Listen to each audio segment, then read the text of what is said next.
జీవము మరణము, ఆశీర్వాదము శాపము నేను నీ ఎదుటను ఉంచి భూమి ఆకాశములను వర్డ్ చూడండి, నీ ఎదుట ఉంచి భూమి ఆకాశములను మీ మీద సాక్షులుగా పిలుచుచున్నాను. సీసీటీవీ కాదు మాకు సాక్ష్యం.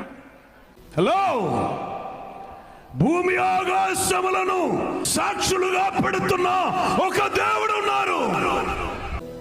సాక్ష్యమిచ్చువారు ముగ్గురు, నీళ్ళు, రక్తము, ఆత్మయు. వీరు ముగ్గురు ఏకమై ఉన్నారు. సాక్షి ఆధారములు ఏమిటి తెలుసా?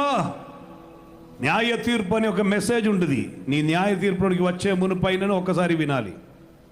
God's judgement by Apostle K V George. నీవు న్యాయ తీర్పులోనికి వచ్చే మునుపు, ఈ లోక జీవితం నీవు ముగించే మునుపు ఒక్కసారి అని నీవు అది వినాలి. సాక్షి ఆధారములుగా దేవుడు 6 పిలుస్తారు. పైన ఆకాశం, కింద భూమి, గోడలో ఉన్న రాయి, పై కప్పు దూలం, తర్వాత మనిషిలో ఉన్న మనసాక్షియు తలంబులు. ఇదన్నీ పరిశుద్ధ బైబిల్లో ఉన్నదే. ఆమేన్. నీలో ఉన్న తలంబు, నీలో ఉన్న మనసాక్షి అని నీవు అనుకుంటున్న మన సాక్షి, మనకు విరోధమైన సాక్షిగా బయటకి వచ్చి నిలబడి సాక్ష్యమిస్తున్న దినం. సహోదరా, సహోదరి, నీ చేతుకు బలముండదా?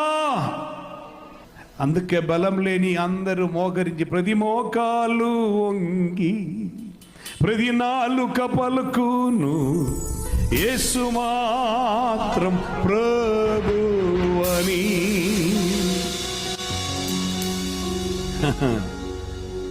ప్రతి ఒక్కరు మోకాలు, ప్రతి ఒక్కరు. మనిషి అయితే మోకాళ్ళు, బెర్రలు అవసరం లేదు. మనిషి, ప్రతి మనిషి మోకాలు వంగి యేసు నాదుని ఎదుట